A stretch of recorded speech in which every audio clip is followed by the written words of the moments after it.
to the weekend edition. It is Friday. Mercy, very glad. Attention, drunk on Quaker down here. About a DX lane. Hey man, the whole East Coast is coming in good.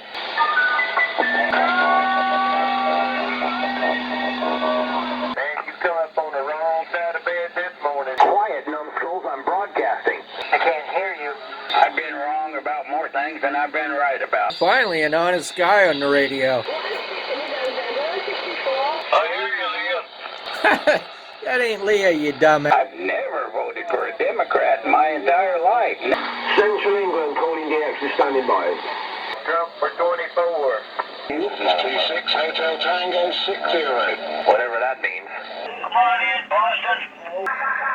I voted for Trump twice. Somebody's angry today. 35 Division, Eagle and 001 Austria. We tried. I don't go down to defeat them, gang. The Constitution states that. I don't know. I'm hoping Joe Biden will give me enough to get a good radio. I don't know. Southwest England, calling and standing by. 2024, east of England. I don't know. Welcome to the weekend, gentlemen, and good morning, America.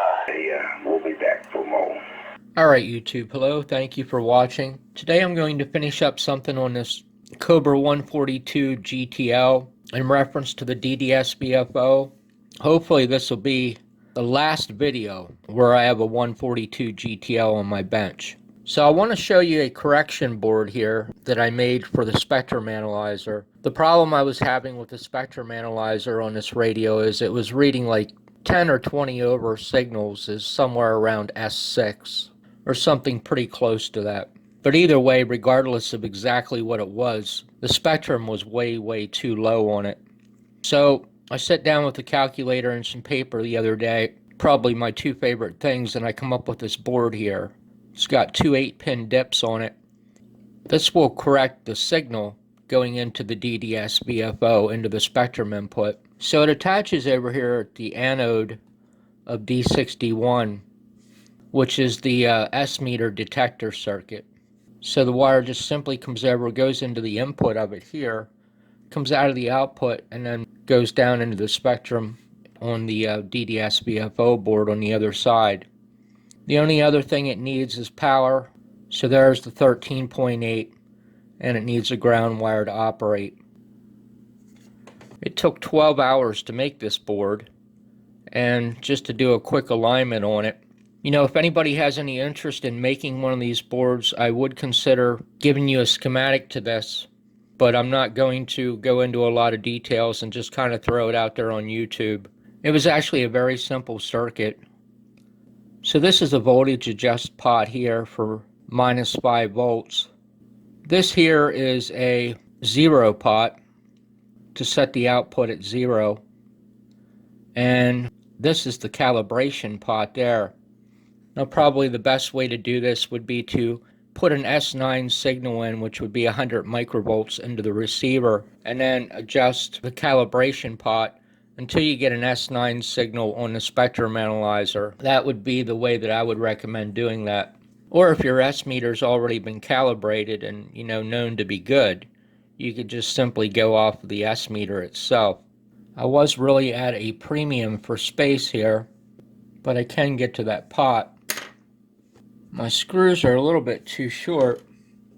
I'll tell you something I ran into here in regards to installing this board.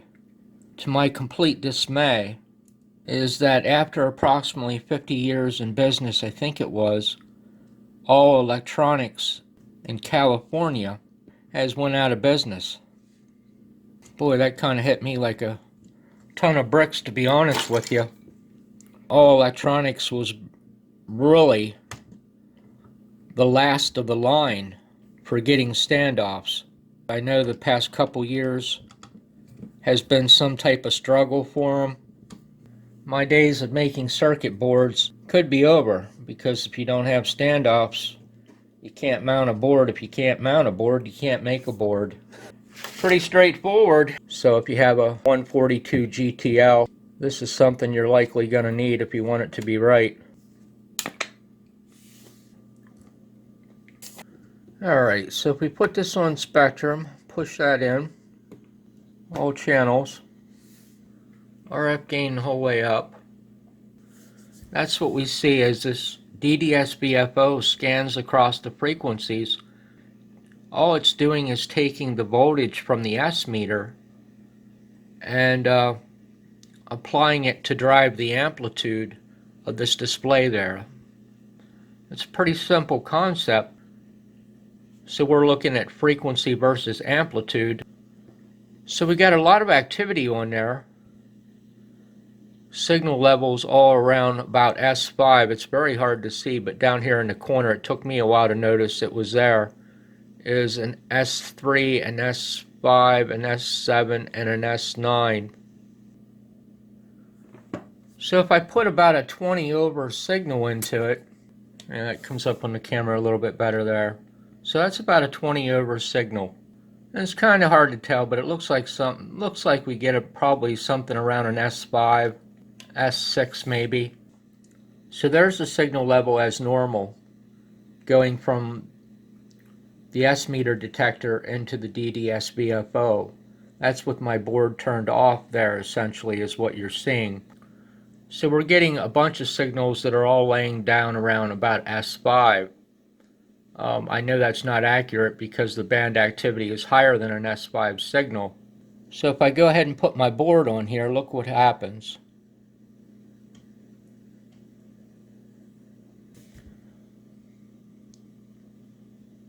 Major difference.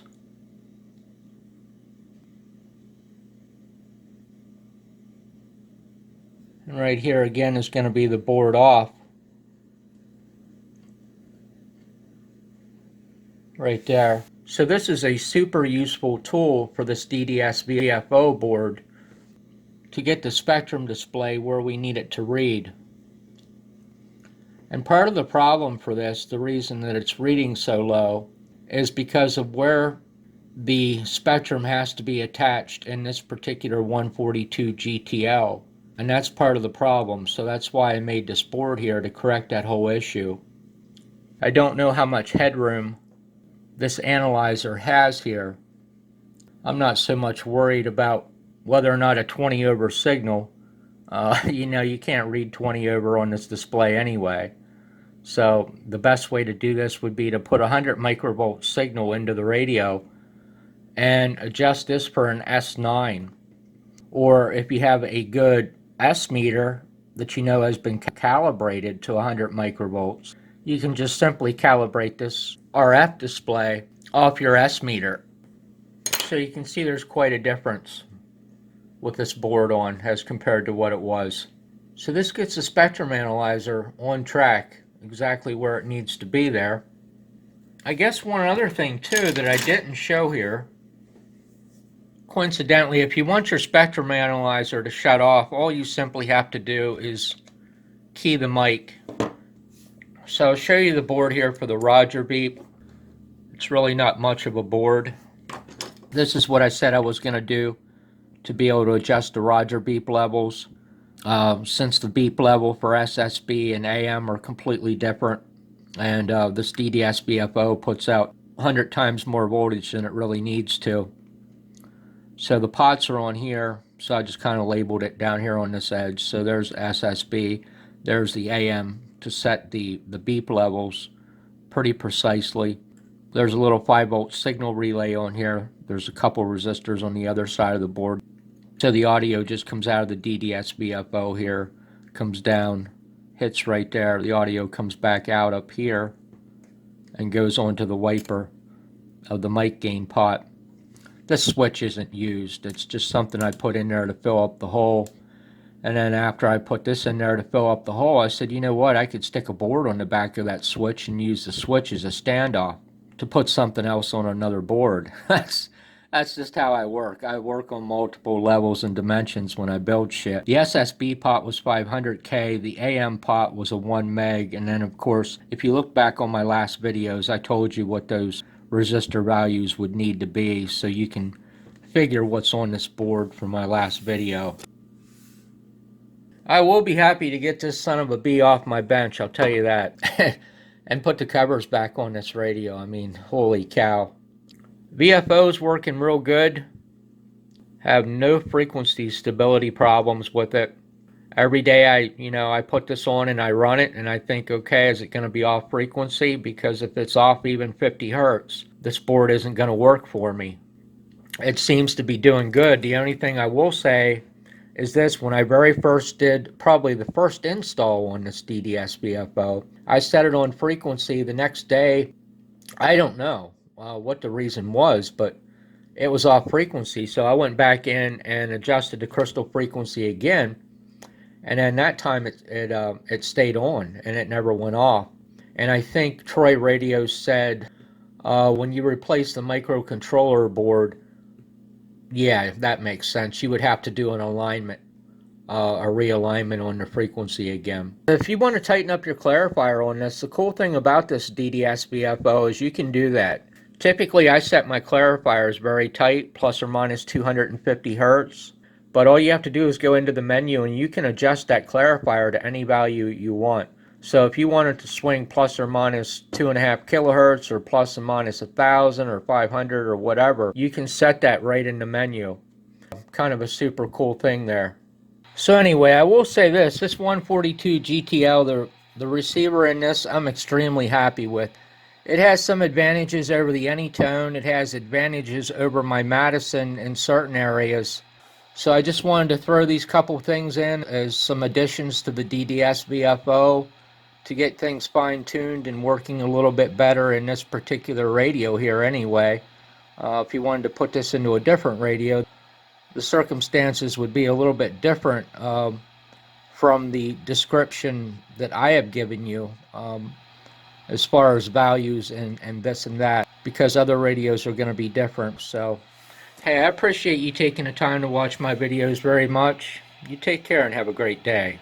I will get on the side and take a break. Quiet, numbskulls, I'm broadcasting.